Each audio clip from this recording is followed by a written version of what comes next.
Just before we start the discussion, I thought I would actually offer some observations about HDR and film. We have distributors and manufacturers pushing for 4K pipelines. We have DPs pushing for the worst piece of glass you could ever imagine to put in front of the sensors. We have manufacturers and distributors pushing for ultra-wide gamut color spaces, which in languages is beyond P3. The main one at the moment is Rec 2020. But we have a trend that's starting to happen, I've noticed in the last 6 months, which is the idea of vintage workflows. What is commonly happening now is that we have a color workflow that, from a studio viewpoint, particularly Disney, Fox, and Warner Brothers, ideally, where we are encouraged to be ACES compliant. We are overlaying on top of this ACES compliant workflow color manipulations, grades, and operations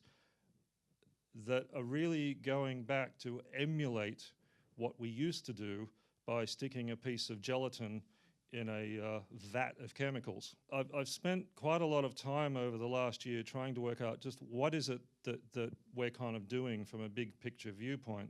I guess these comments, without prejudice, are not the statements of Technicolor nor Filmlight or anybody else, but these are just really my observations.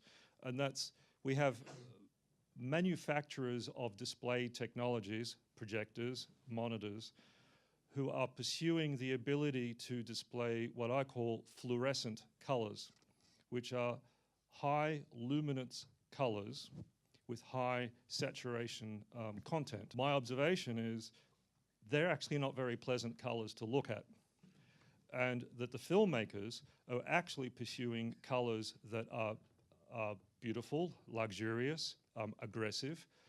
Those colors, from a technical viewpoint, tend to be not desaturated, but in fact lower luminance values with in fact greater saturation. If we model that into a color space type, or a very analytical way of describing that, you could say that we are pursuing, at least the filmmakers are pursuing imagery that has desaturated highlights and quite richly saturated lowlights.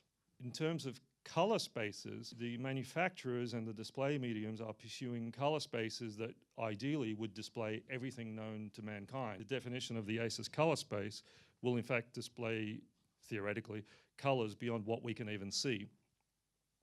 The interesting thing is, if we model that and try to put into a color space the idea of these deeply saturated colors, it's called a film print. And what's also interesting is, if you overlay all these different color spaces, we've actually come full circle. So in some ways, HDR is fantastic, because now we have display mediums that are predictable, they're controlled, and no longer do we need to worry about, is the bulb working today, and is there enough smoke and nicotine on the projector booth light that has smothered it out? And, you know, is the film print on aim today? So in terms of our distribution medium, we're in a very good place at the moment. Certainly we're offered many alternates, but the overall concept, regardless of whether it's Dolby, Barco, Eclair Color, Sony, or IMAX for theatrical, regardless of whether it's HDR10, LMG, or Dolby Vision, or Dolby Pulsar, the intention of all the manufacturers is in fact honorable, and that is to reproduce accurately an image. What's not happening is the etiquette, which is why I just thought it would be good to go back and look at this historically for a second. In those halcyon days of film print, a production company, which can be the director, DP, and production designer, so basically the team, would make the display medium for their film. And that was called a film print, and it was a physical thing. This physical item had all the creative intent of the production company. So the only thing that the distribution company could do to it would be scratch it to pieces, or give it to a cinema who's running it on a really bad projector. But The etiquette or the protocol was that the production company would make this finished product with a finished image that represented everyone's intent. We've gone from a centralized voice managing the creative intent through to now what are 4 voices. The production company, and obviously within that you have a lot of voices. The director, production designer, DP, the gaffer, depending how cheeky he is. You then have a studio who will have their opinion about what a North American romantic comedy should look like. They will have their opinion on whether a dark noir film, what that should look like. Should an animation film for children have more saturation and color than an animation film for adults? So you have that dialogue. The studio now has another voice, which is marketing, who is then offering feedback as to whether something is working or not. And now we have a new voice, and that's the manufacturers saying, for example, the Barco laser technology is more attractive than perhaps the Sony laser technology. An observation we need to be aware of is that lasers will not be the savior to the aesthetic language of film, because at the moment, other than say the Dolby, you try to get a range of blue and cyans on your laser projector. You can't. All blues look the same. In the old days, the production company could manage the actual distribution medium. Now, that is not the case. What is still evolving is that there are quite radical differences in how those 4 voices are managed. There is an etiquette and a protocol as to how the creative intent is managed.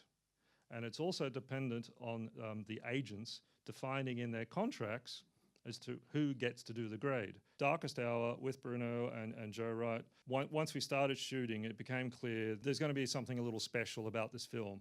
Because it was considered by Focus Pictures with a pickup deal with Universal to be a kind of art house film, it was never really considered for what we call the large format releases. The Dolby laser projectors, all these kind of mediums are kind of demographic specific for the kiddies film, you know, the Marvels and the event films. I thought that this film would be the perfect film for a medium such as a Dolby laser system.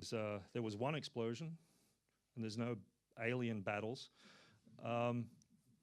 which meant that the audience, you would think, would be maybe a little more mature, but I made the case that that is the very audience that would appreciate and demand extremely high quality in all areas of the film, both in acting and the craft, but also the visual and the sound. So we made that presentation to the studio, who then agreed.